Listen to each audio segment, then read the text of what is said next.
Bom dia, hoje é segunda-feira, 7 de novembro de 2011. Começa agora a mesa de debates. Uma crise financeira preocupa toda a Europa e, consequentemente, o mundo. No início do ano passado, investidores temiam que os PIGs, sigla dos países europeus, Portugal, Itália, Irlanda, Grécia e Espanha, não iriam conseguir honrar suas dívidas depois de injetarem grande capital para salvar o mundo da crise econômica de 2008. E a questão se tornou política. Manifestantes em todo o mundo têm protestado por uma melhor distribuição e aplicação do dinheiro, que está ficando cada vez mais na mão de grandes corporações e bancos. Este é o nosso assunto, a nossa discussão da edição de hoje da Mesa de Debates. Antes então de iniciarmos aqui o debate, vamos às manchetes do Diário Regional.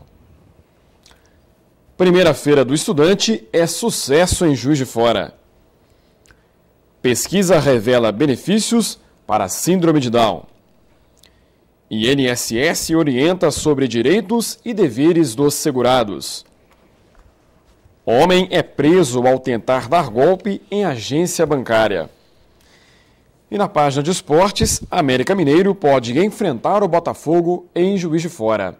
Estas e outras notícias, as principais informações de Juiz de Fora e da região, você lê no Diário Regional. E você assiste a reprise da Mesa de Debates, sempre de segunda a sexta, às 5h35 da tarde. E você pode participar conosco aqui do programa, enviando o seu comentário para o nosso e-mail, mesadedebates@tvejf.com.br. Ou então acesse o nosso blog, o endereço está na sua tela, é mesadedebates.blogspot.com e registre lá a sua participação.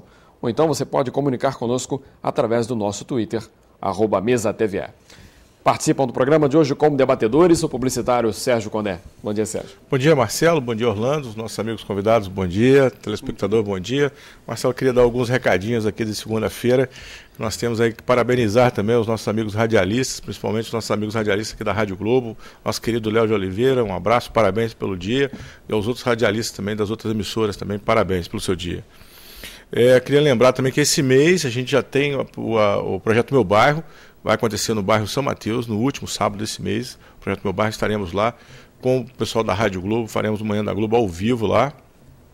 E também lembrando que o nosso querido Diário Regional está com a campanha cultural aí sobre os monumentos da cidade, né? É uma campanha que a gente vai fornecer algumas canecas para os leitores. Então tem todo o regulamento, já saiu na edição desse domingo, o regulamento dessa campanha cultural do nosso querido Diário Regional. Como é que funciona isso, Sérgio, essa campanha? Essa campanha a gente vai estar desenvolvendo sempre nas capas do jornal um selo, que depois as pessoas juntando esses selos podem trocar por uma caneca. Tem toda a campanha, está na nossa grade aqui da TVE, também já temos as chamadas, esclarecendo como está sendo essa campanha. A Rádio Globo também está nos apoiando nessa campanha. Que é interessante você ter uma caneca belíssima falando sobre o monumento histórico. São 4 monumentos históricos. Essa primeira edição agora é do Centro Cultural Bernardo Mascarenhas. Ok, também se participa conosco o cientista político Orlando Lira de Carvalho Júnior. Orlando, bom dia. Bom dia, Marcelo, bom dia, Sérgio, nossos convidados. Eu só gostaria de acrescentar uma nota de luto pelo nosso cinegrafista da TV Bandeirantes, que foi abatido na Guerra do Tráfico no Rio de Janeiro. Isso é uma coisa muito séria, então é preciso registrar e se indignar com esse fato trágico. Muito bem, vamos apresentar então os nossos convidados aqui do programa de hoje. Nós recebemos o professor da Faculdade de Administração da FJF e pesquisador da Embrapa Caco de Leite, Paulo do Carmo Martins. Professor Paulo, bom dia, obrigado pela presença. Bom dia, obrigado pelo convite. Também está conosco o cientista político Rodrigo Melo. Rodrigo, bom dia, obrigado pela presença. Bom dia, obrigado pelo convite. Os líderes dos 2 maiores partidos da Grécia retomam negociações hoje para escolher quem deve ser o novo primeiro-ministro do país e qual vai ser a composição de um novo governo. Na noite de ontem, o ex-primeiro-ministro Jorge Papandreou aceitou renunciar para que seja formado um novo governo de coalizão. Para contextualizar mesmo melhor para quem está em casa, Paulo, em que essa crise se diferencia daquela de 2008?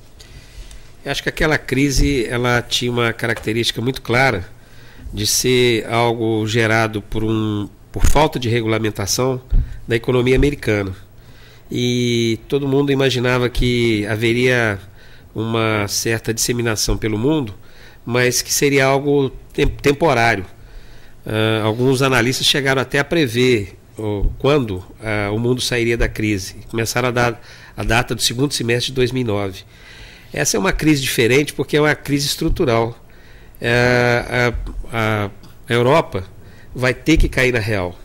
Eles vivem num padrão de vida muito acima do que é possível pelas condições econômicas que geram, e vão ter que fazer um ajuste doloroso, complicado, porque, enfim, na hora do corte, cada segmento social procura perder menos, e pode ser que a gente esteja vivendo até, o que não é uma coisa boa a meu ver, o fim da União Europeia, o início do fim da União Europeia, já que alguns países começam a avaliar se compensa estar nesse processo. Eu digo que é um pouco assim, ruim essa perspectiva, porque foi um avanço muito grande para a Europa e para o mundo todo a gente ter essa característica que hoje é vivida, quer dizer, países são mais solidários, trocam mercadorias, trocam informações, você não tem mais aquele problema de na fronteira ter que se identificar, mas o fato é que a questão econômica começa a colocar em risco a União Europeia, e mais do que isso, de maneira imediata colocar em risco até mesmo em xeque, eu diria, a condição de liderança que os principais atores estão desenvolvendo. Em outras palavras, quer dizer o seguinte: Sarkozy, Merkel, os grandes líderes europeus pode ser que não consigam nem reeleição nos próximos anos em função dessa crise. Essa crise é uma crise para valer.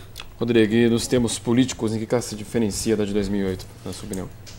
Bem, como o colega disse, né, pelo fato de ser uma crise de fato estrutural, né, e por ser talvez uma primeira demonstração do quão irracional vem sendo esse processo vem sendo conduzido pela economia, né, ao longo dos últimos tempos, né. O que se chega à tona hoje, né, é a não sustentabilidade, né, de um modelo econômico onde você paga dívida com novas dívidas, né. Em termos políticos, eu acho que o que ela tem se diferenciado é pela reação social pela reação social que tem sido alavancada, né. Você tem havido por todo o planeta, né, por todo o globo, né, em várias das sociedades, né, reações fortíssimas, né, que colocam uma novidade, inclusive, para nós refletirmos qual vai ser o sentido da vida política e da relação entre política e economia para os próximos anos e para as próximas gerações. Eu gostaria, doutor Paulo, e também o nosso Rodrigo aqui, porque nós temos um economista e um sociólogo, não é? De dar alguns exemplos, se o Rodrigo me permitir, sobre alguns aspectos da irracionalidade do processo, né? Nós sabemos que as bolsas de valores foram criadas na Paris, na França, no século XVIII ainda, para pôr uma certa ordem na casa, porque era feito como fosse jogo de bicho. Então as bolsas de valores, elas representam uma espécie de tentativa de organização. Acontece que, dos 10 anos para cá, as grandes corporações começaram a imaginar maneiras de, nos interstícios legais, transformarem as bolsas de valores numa verdadeira loteria, um verdadeiro cassino. Então eu tenho alguns exemplos aqui. Existe o que se chama de dark pools, as plataformas opacas. Depois, as redes cruzadas. O que é que são isso? São supercomputadores que, em questões de microsegundos, oferecem compra e venda em questões de segundos. Ou seja, de repente, 27 mil ordens de compra numa certa companhia. Isso serve de isca para os investidores do mundo todo também investirem naquela companhia que está, obviamente, tão cotada. Em questões de segundos, eles tiram essas ordens de compras e lucram com essa jogada, questões de segundos. Então, os mercados financeiros hoje em dia são a melhor imagem de uma Las Vegas.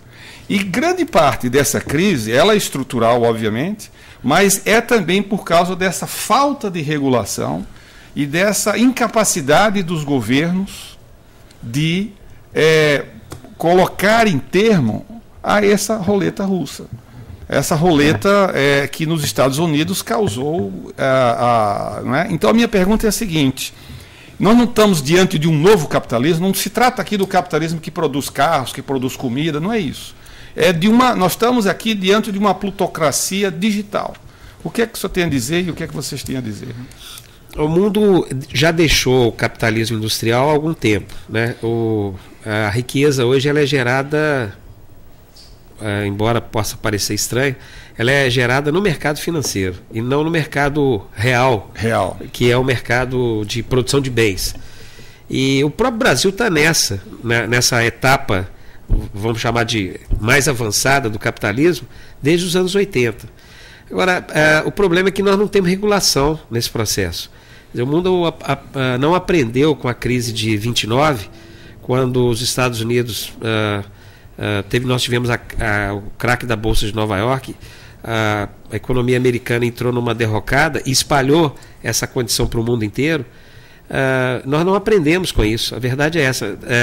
Uma série de avanços ocorreram, né? O Keynes é o principal ideólogo dessa questão, mas a gente chega 60 anos depois com uma outra base, que é a base do computador, um mundo que não para de fazer transação financeira, porque quando as bolsas fecham aqui no Ocidente, no Oriente elas já estão abertas, então 24 horas é possível você fazer transações, não era assim no passado, né?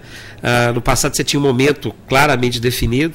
As empresas também, as corporações hoje, elas são transnacionais, então, enfim, você não sabe concretamente nem quem é dono da empresa, efetivamente.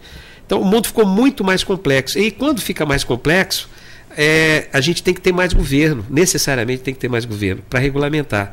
E o Brasil fez isso. A economia, o mercado financeiro brasileiro tem um nível de regulação razoável. Nós tivemos que aprender isso nos anos 90.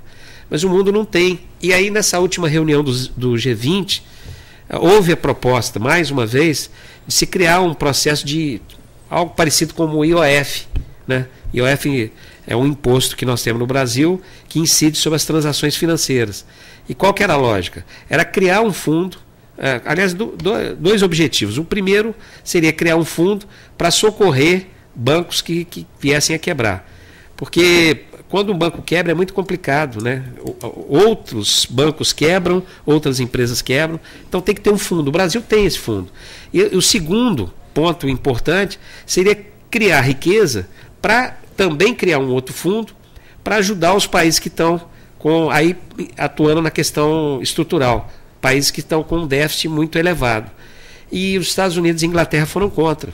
O Brasil foi a favor, todos os outros países foram a favor, os Estados Unidos e a Inglaterra foram contra, o que é muito complicado. Quer dizer, eu imagino até que o Obama gostaria de ter um fundo desse, mas se ele propõe, se ele concorda com isso, ele não se reelege, porque forças conservadoras nos Estados Unidos colocariam em xeque a sua condição. Então, na verdade, é algo que nós precisamos reestruturar e não vai ser muito fácil. Acho que nós vamos ter que ter dores e mais dores para que a gente possa chegar a um consenso e encontrar um novo caminho.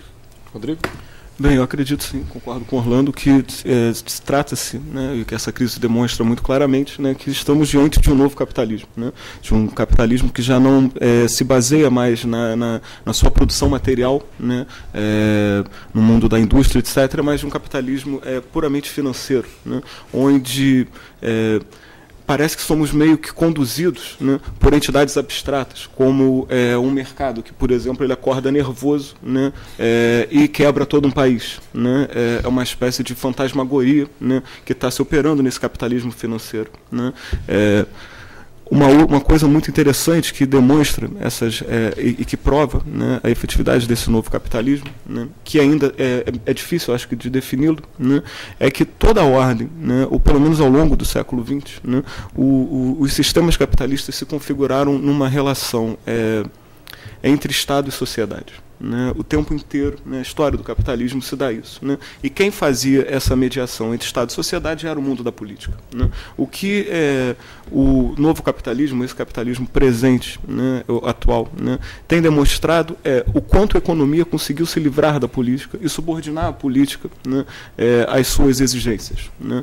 Então, nesse sentido, o que poderíamos dizer é que sim, né, existe um novo capitalismo muito assemelhado a uma plutocracia, né, onde os interesses das grandes corporações mundiais, né, parecem estar emancipados, né, dos mundos sociais e das realidades estatais, né. Os estados, né, têm se mostrado cada vez mais reféns, né, do mundo da economia, né, o que nos coloca um desafio, que eu concordo com o senhor, né, a crise de 29 nos demonstrou muito bem, né, que a saída daquela crise foi uma ação firme do Estado sobre a economia, né. O que nos resta saber hoje é se há possibilidades para isso, né. Se os Estados, uma vez desmantelados, né, pela onda neoliberal, se eles hoje têm força suficiente para coordenarem e controlarem, né, os desmandos irracionais que a economia tem feito com o mundo.